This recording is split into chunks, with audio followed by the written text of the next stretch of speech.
Hai hai hai, gimana kabar semuanya? Gimana rutinitas hari ini? Mengasihkan, melelahkan, membosankan, atau membahayakan? Ya, seperti film yang akan kita bahas hari ini, diangkat dari kisah nyata di mana rutinitasnya nyawa yang menjadi taruhannya. Walaupun jarang sekali terjadi, tapi ketika film berbicara yang nggak mungkin menjadi mungkin, yang tak mungkin menjadi mungkin, yang tidak mungkin menjadi mungkin tanpa banyak basa dan basi, mari kita gaskan!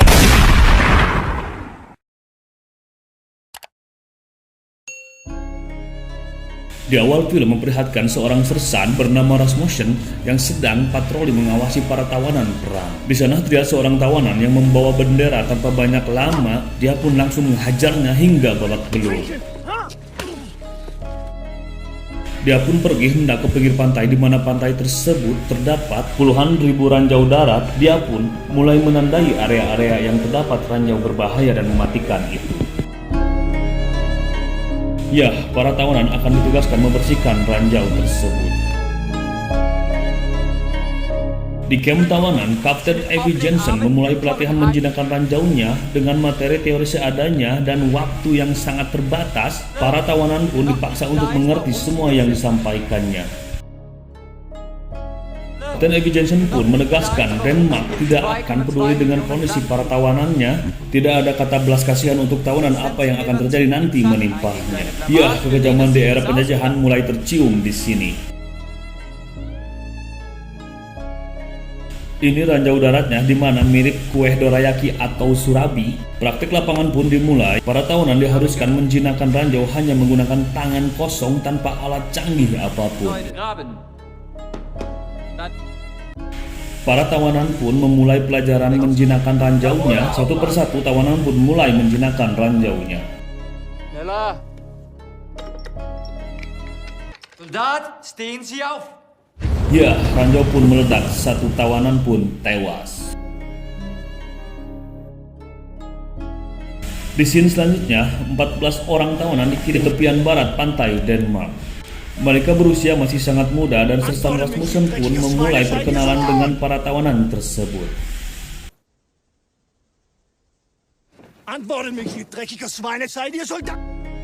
Di sini ada si kembar Werner dan Lesnar, Helmut, Sebastian, Ludwig, dan yang lainnya. Setelah sesi perkenalan pun selesai, mereka pun digiring menuju pantai yang terdapat banyak ranjau. Sersan Rasmussen pun menjelaskan di sini terdapat 40.000 ranjau yang harus dijinakkan. Bagi tawanan yang melarikan diri akan ditembak mati. Dia pun menjanjikan akan memulangkan mereka ke Jerman setelah tugas mereka selesai. Di bawah panasnya terik matahari yang tidak bersahabat, mereka memulai menjinakkan ranjau di pesisir pantai tersebut. Dengan sangat hati-hati dan full konsentrasi, karena kecil apapun kesalahan, ranjau akan meledak dan nyawa pun auto melayang. Senja pun tiba, Sersan Rasmussen pun memulangkan mereka ke camp untuk beristirahat. Ya, Sersan Rasmussen mengatur semua jadwal kegiatan para tawanan sekaligus bertanggung jawab semua yang menyangkut mereka. Pagi pun tiba, para tawanan memulai kembali rutinitas berbahayanya di bawah pengawasan Sersan Rasmussen. Kelelahan, keletihan, serta kelaparan pun menimpa mereka. Sudah 2 hari ini, mereka belum makan apapun. Akhirnya, Sebastian mencoba membujuk Sersan Rasmussen untuk meminta makanan karena mereka sudah sangat kelaparan. Sersan Rasmussen pun tak menghiraukannya, bahkan Sersan Rasmussen pun tak peduli apabila mereka semua mati kelaparan. Ini memperlihatkan begitu dalamnya dendam dan kebencian Sersan Rasmussen terhadap Nazi. Malam pun tiba. Para tawanan yang sudah tidak tahan menahan sakitnya lapar, Helmut pun secara diam-diam pergi mencuri makanan ternak dan membagikannya kepada rekan-rekannya. Keesokan harinya, rutinitas mereka pun dimulai kembali. Terlihat Wilhelm yang sedang tidak sehat memaksakan menjinakkan ranjau. Rasa mual di perutnya berakibatkan dia muntah mengenai ranjau dan... Ya, ranjau meledak. Wilhelm pun terluka sangat parah. Melihat luka yang dialami Wilhelm sangat parah, para tawanan pun bergegas memberitahu Sersan Rasmussen dengan apa yang terjadi menimpa Wilhelm. Dia pun menghubungi tim medis dan membawa untuk perawatan. Ya, ternyata Wilhelm keracunan makanan yang dimakan dia semalam. Pemberian dari Helmut hasil dari mencuri di kandang ternak yang ternyata itu bukan makanan ternak melainkan kotoran ternak. Dein Fehler. Das ist meine Sersan Rasmussen yang mengetahui insiden itu, dia pun bergegas pergi ke markas dan mengambil beberapa makanan. Sesampainya di camp, Sersan Rasmussen pun memberikan makanan tersebut kepada semua tawanan. Para tawanan pun awalnya merasa aneh dengan apa yang dilakukan si Sersan. Dengan rasa penasaran yang tak kunjung hilang, para tawanan pun memakan makanan dengan lahap dan sangat menikmatinya. Sudah sepekan rutinitas mereka lakukan, satu persatu ranjau pun berhasil dikumpulkan. Sudah banyak zona atau area yang sudah terbebas dari ranjau. Rutinitas hari ini pun diakhiri Sersan dengan memberitahukan esok hari akan berpindah zona, di mana sebelum tawanan beristirahat, Sersan Rasmussen pun mengingatkan agar selalu berhati-hati dan tetap waspada. Malam menuju subuh, dini hari tepatnya, Sersan Rasmussen pun terbangun terganggu suara berisik di luar. Dia pun bergegas keluar untuk memastikan apa yang terjadi. Dan benar saja, sekelompok tentara yang dipimpin oleh Kapten Eddie Jensen sedang mempermainkan, mengolok-ngolok, mengencingi para tawanan. Sersan Rasmussen pun bertindak cepat menghentikan pelakuan Kapten Eddie dan anak buahnya. Adu mulut dan perdebatan pun terjadi di mana Kapten Eddie mengingatkan Sersan Rasmussen agar tidak bersimpati terhadap mereka.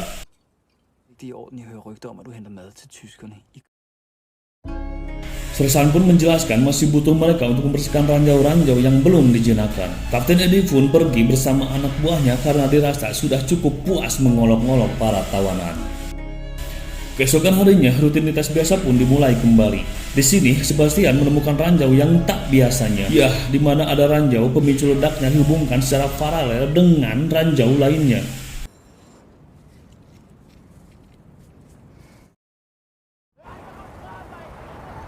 Sebastian pun memberitahukan kepada kawan-kawannya, Werner yang berjarak paling jauh dengan Sebastian sepertinya tidak mendengar seruan Sebastian. Ya, ketika Werner mengangkat ranjau di mana pemicu ledaknya tersambung dengan ranjau yang lainnya, Werner pun terkena ledakan yang dahsyat dari ranjau tersebut. Tubuhnya pun hancur tak tersisa.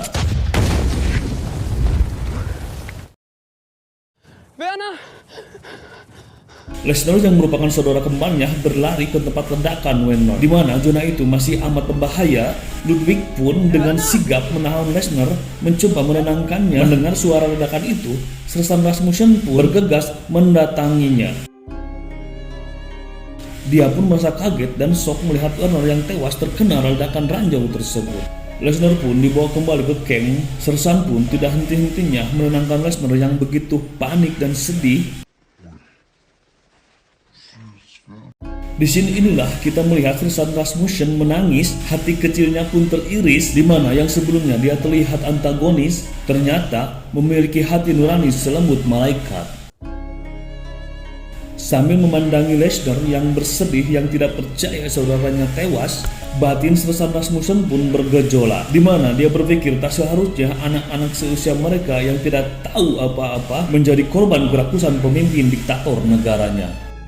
Keesokan harinya, dia pun meliburkan sementara para tawanan dari rutinitas menjinakkan ranjaunya. Sersan pun mengganti aktivitasnya dengan mengajak semua tawanan mencoba melupakan apa yang terjadi kemarin dengan bermain sepak bola di zona aman ranjau.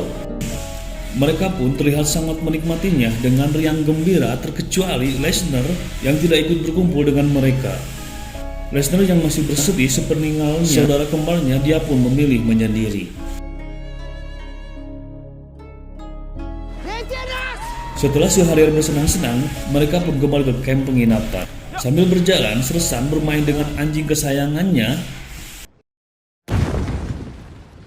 Ya, anjing kesayangan Sersan pun koin terkena ledakan ranjau di mana padahal zona itu diklaim sudah bebas ranjau. Sersan pun marah, dia pun menyalahkan Ludwig. Anjing yang terkena ranjau adalah tempat bagian yang menjadi tanggung jawab Ludwig. Sersan pun menghukum Ludwig dengan melemparkan bola dan menyuruhnya mengambilnya dengan menggunakan mulutnya. Sehr brav. Sersan pun memarahi semua tawanan karena tempat yang diklaim mereka sudah bebas ranjau ternyata masih ada ranjau aktif di sana. Seite an Seite.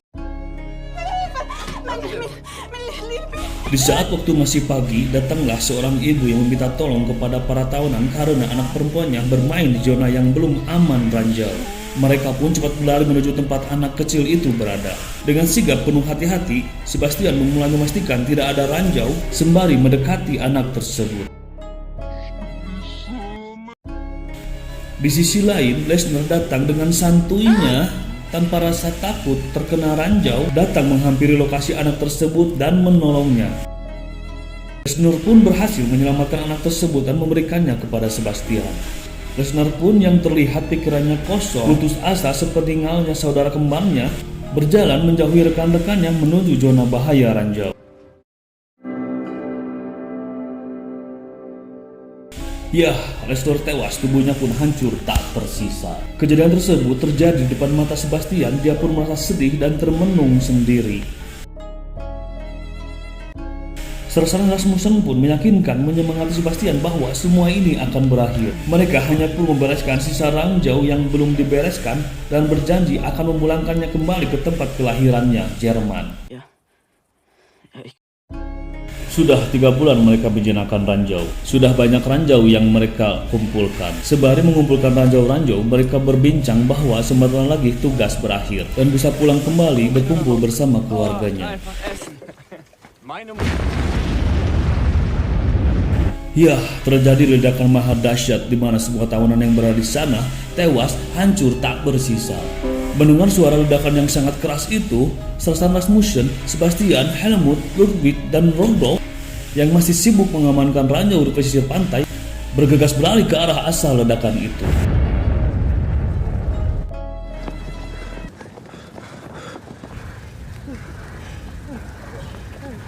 Alangkah terkejutnya mereka, rekannya yang berjumlah 10 orang semua tewas tanpa seorang pun yang selamat. Keesokan harinya, Sersan Rasmussen pun menghentikan kegiatan pencarian ranjaunya. Sersan Rasmussen pun menepati janjinya, yaitu memulangkan mereka ke tempat tanah kelahirannya. Kapten Eddie Jensen yang mendengar informasi bahwa Sersan Rasmussen akan memulangkan tawanannya, dia pun mencegahnya dengan menempatkan Sebastian, Helmut, Rudolf, dan Ludwig ke area lain yang masih banyak terdapat ranjau. Sersan Rasmussen pun yang mengetahui itu mendatangi tempat Kapten Eddie Jensen berada. Dia pun mohon untuk memulangkan saja anak-anak itu ke negaranya. Namun Kapten Eddie Jensen kekeh bersikeras terhadap keputusannya. Om og send de drenge hjem. Hør du efter, hvad jeg siger til dig, du gør? Du løg over for mig, du har købt det lige for det. Hold din kæft. Pesisir pantai seperti biasa, petugas pun memulai sesi tugas-tugasnya yang harus dilakukan para tawanan. Tak berselang lama, datanglah petugas dengan membawa daftar nama yang akan dipindahkan tepatnya. Jawohl. Sebastian Schumann. Mereka pun mulai dipindahkan dengan kendaraan khas militer. Di tengah perjalanan, kendaraan mereka pun berhenti. Ya, Sersan Rasmussen menyuruh turun keempat tawanan itu.